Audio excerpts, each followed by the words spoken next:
Nyota ni neema Mungu ameweka juu ya mtu. Nyota ni kibali Mungu ameweka juu ya mtu.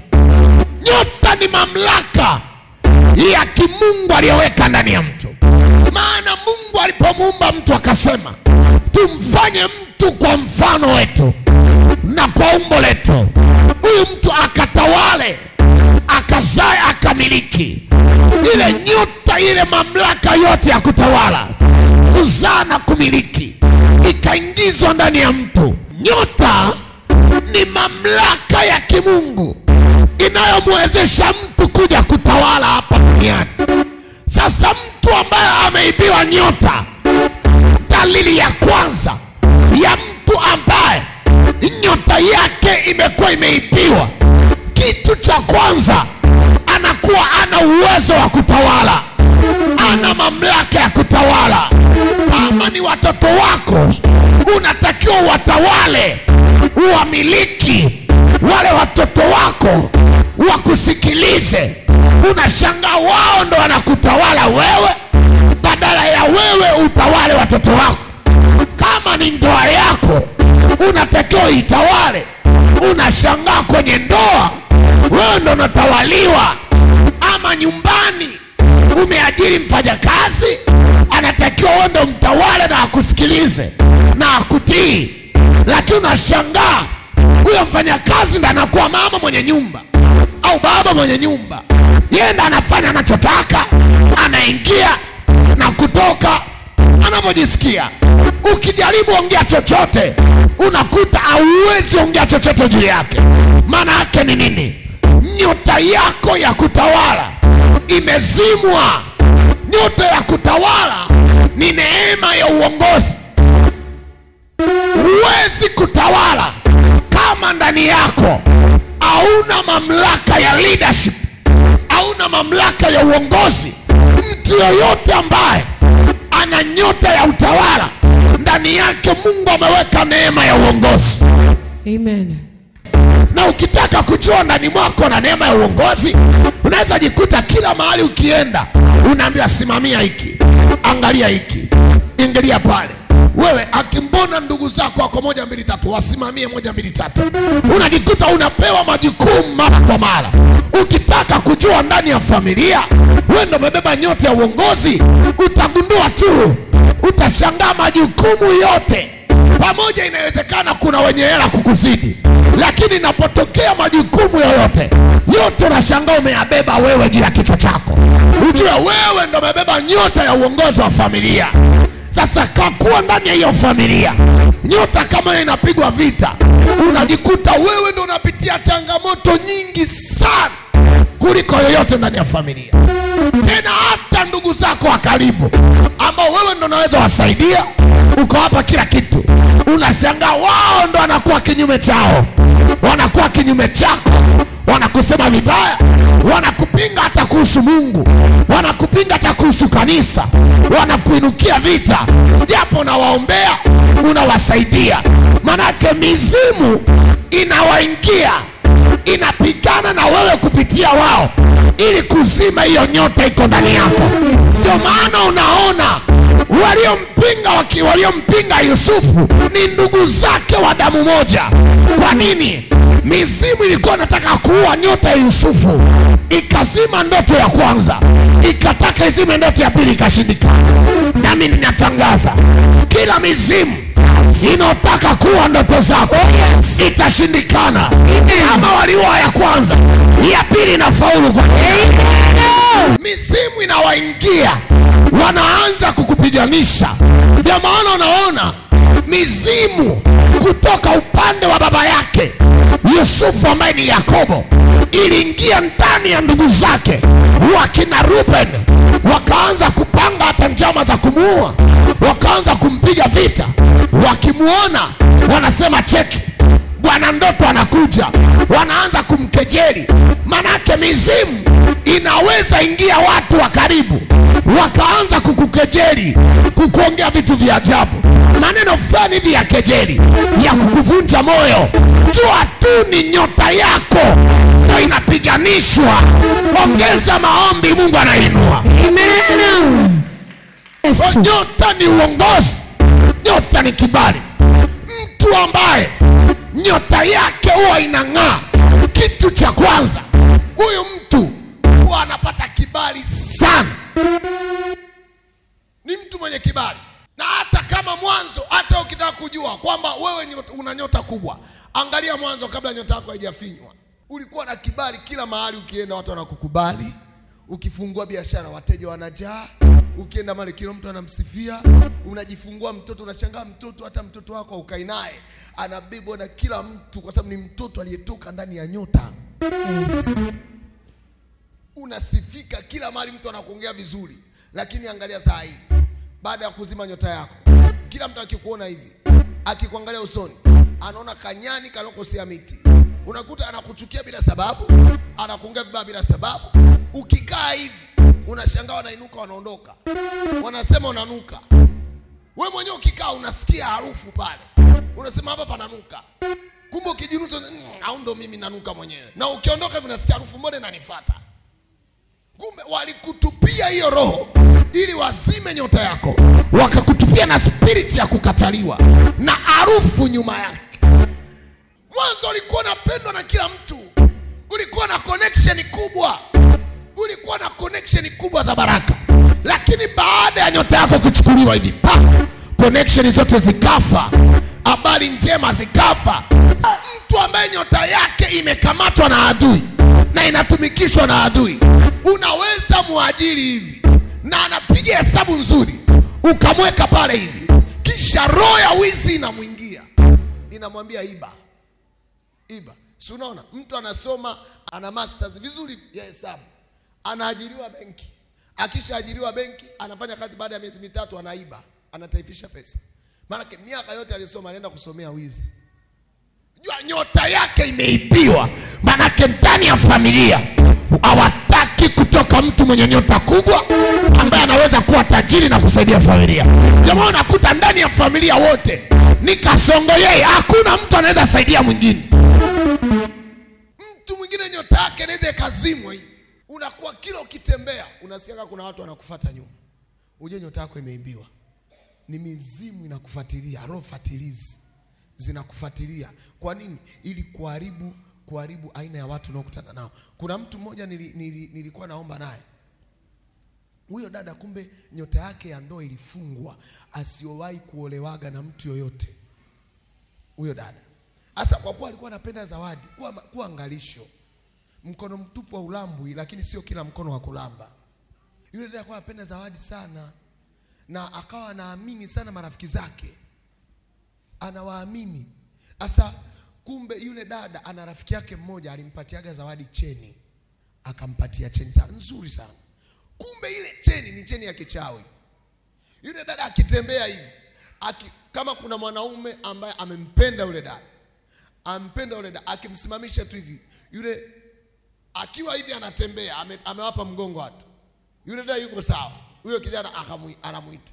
Akimwita dada, akimgeukia hivi, yule kijana akimsogelea hivi, anaona linatokea sura.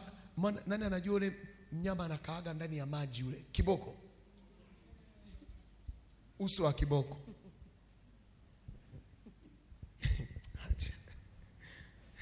Uso wa kiboko.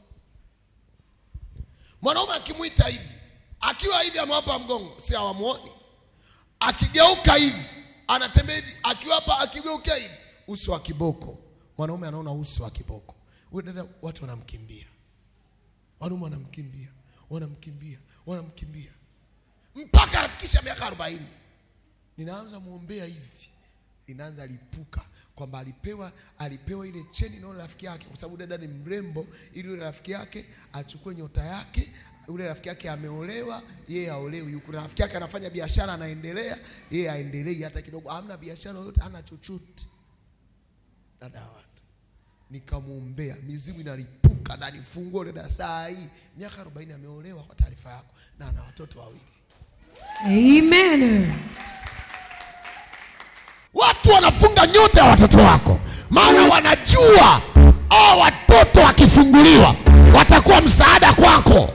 Wanafunga nyota yako, wanajua kwamba nyota yako wewe ni msaada ndani ya familia. Leo Bwana nami amenituma na ufunguo wa mamlaka, kwamba nifungue chochote na kuzimu haitafunga. Ukijua nyota yako ikiwa inatumika mahali, wewe huko huwezi tumika. Kuna wangapi mko hapa mnalala?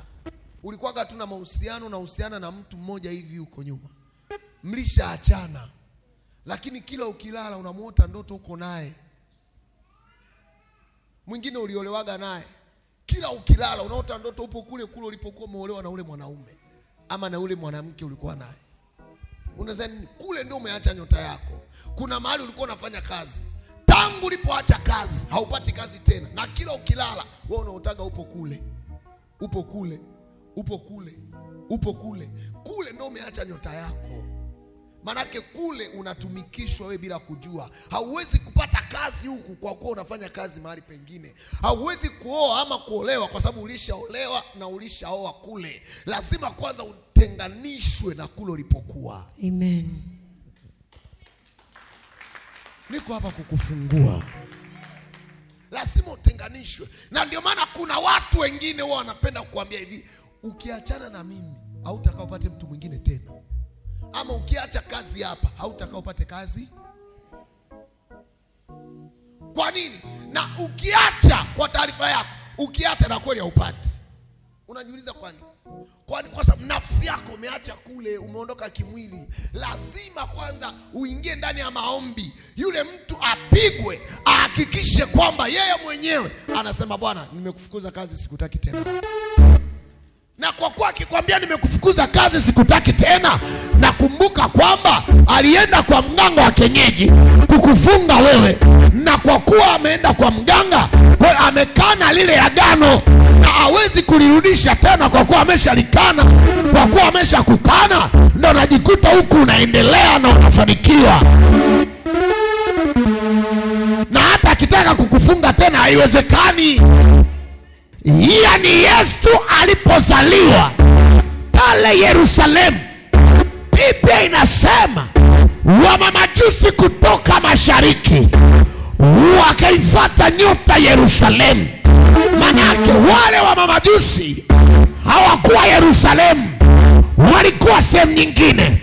Lakini nyota ya Yesu ikawafungisha safari kutoka mashariki walipokuwa, wakaja mpaka Yerusalemu. Mtu ambaye nyota yake inang'aa anaweza fungisha watu safari kwa ajili ya kumfuata yeye tu. Na Bwana ananiambia, kuna watu umeingia hapa, kuna watu sio wategemea kwa ajili tu ya nyota yako, watafunga safari kukufuata kwa jina la Yesu. Rekaya bashatara wakaya. Biblia inasema walifunga safari kutoka mashariki wakamfuata Yesu Yerusalemu. Mimi sitaki kujua uko wapi. Haijalishi uko Marangu, haijalishi uko Majengo, haijalishi uko Soweto, hata kama upo Kikatiti, hata kama uko Mabogini. Ninachojua ni kwamba wiki hii nyota yako inapong'aa, watu watatoka mpaka China, watatoka Dubai. Hata kama uko Maimoria, watatoka Dubai, watatoka China, watatoka Dar es Salaam, watatoka Kenya, watatoka mpaka Nairobi. Mombasa watatoka, watatoka Canada, watatoka Ujerumani, watatoka makao makuu Dodoma. Sio kwa ajili ya mwingine, ni kwa ajili ya kufuata wewe nyota yako. Ni kwa ajili ya kufuata wewe nyota yako. Haina haja ya kupigana nao. Muhimu ni nyota. Haina haja ya kubishana. Papa ni nyota, wakuache ni nyota, wasikupiganishe ni nyota, wasikutukane ni nyota. Haujaita wewe wateja, haujawasukuma, haujahangaika, haujawatukana watu. Acha kuhangaika nao. Tena ninawaambia maadui zako wasihangaike na wewe, uhangaike na nyota. Muhimu ni nyota.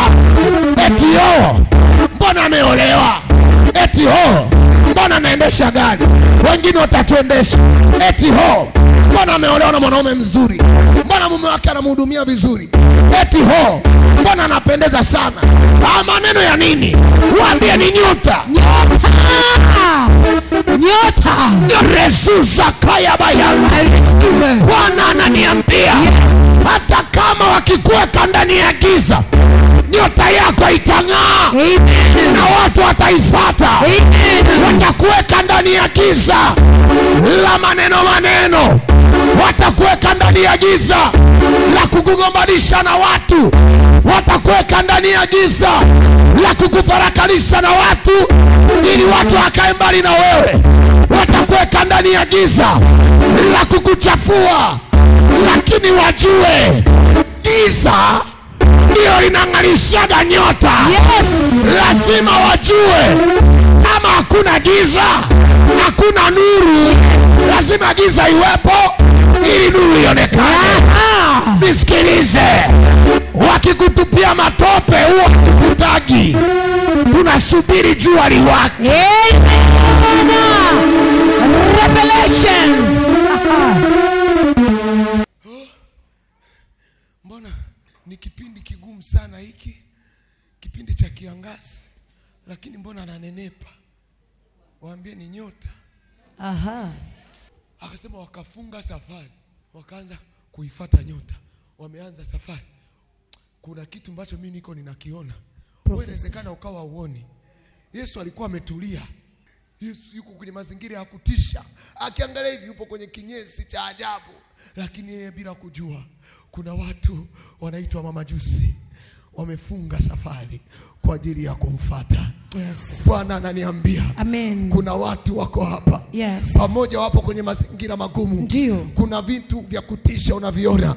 Kuna vitu vinanuka unaviona. Upo kwenye mazingira ya hatari. Mazingira ambayo hayafurahishi. Mazingira ambayo si rafiki. Mazingira ambayo yapo na wanyama ya kutisha. Mazingira ambayo umekaa Yesu akiwa na mama yake. Yuko ndani ya zizi la ng'ombe, kwenye kinyesi cha ng'ombe. Umekaa na familia yako kwenye mazingira ya ajabu. Mtu ambaye upo kwenye mazingira ya ajabu ambayo watu wenye suti zao hawawezi kukufuata. Watu wa maana hawawezi kukusogelea kwa sababu uko kwenye mazingira yananuka. Lakini Bwana anakuinulia watu sawa tegemeo. Kutoka mbali wanakufuata. Hawataangalia mazingira yako. Hawataangalia unakaa wapi. Hawataangalia umeishi na nani. Hawataangalia mama yako ni nani. Hawataangalia wewe ni familia nani. Hawataangalia baba yako ni nani. Wanafuata nyota. Nyota ya Yesu ikakanyagisha watu kinyesi. Come on. Nyota ya Yesu ikaingiza watu ndani ya zizi la ng'ombe. Nyota yako haitajalisha ni nini, popote ulipo ataifuata. Amen. Inawezekana upo kwenye mazingira ambayo ni hatarishi. Kuna kitu ambacho natakiwa kuomba. Nataka nikwambie kitu tunapoingia kwenye maombi. Muombe sana Mungu awafungue watu wa baraka macho. Wasione mazingira. Waone nyota. Amen. Amen. Mamajusi Mungu aliwafungua macho. Wakawa wanaona nyota. Hawakuangalia mazingira ya Yesu. Kuna watu wanataka kukusaidia, lakini roho zinawaonesha mazingira yako kwamba ni machafu. Zinawaonesha mazingira yako kwamba sio waazi yao. Zinawaonesha mazingira yako kwamba haufai. Hata watu wengine wanakuja kukusaidia, lakini wanakuulizia kwa watu wasiokupenda. Wanaongea juu ya mazingira yako. Ungekuwa umeshaolewa, lakini kuna mtu aliongea mabaya juu ya mazingira yako, kwamba ulitoa mimba sana. Aliongea mabaya kwamba hujui kupika. Aliongea maneno mabaya na hata huko hivyo, lakini mradi tu akuharibie.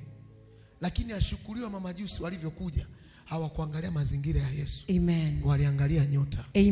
Maombi yangu na dua, Mungu akuinue watu ambao watakuona jinsi ulivyo. Waone nyota. Waone nyota. waone utendaji wako wa kazi. Amen. Wakuone hivyo hivyo ulivyo. Wasiangalie hali ulionayo. Amen. Mungu ainue watu ambao hawatakubagua kwa sababu ya mazingira. Amen. Nyota yako. Amen. Nyota yako. Amen. Amen. Amina.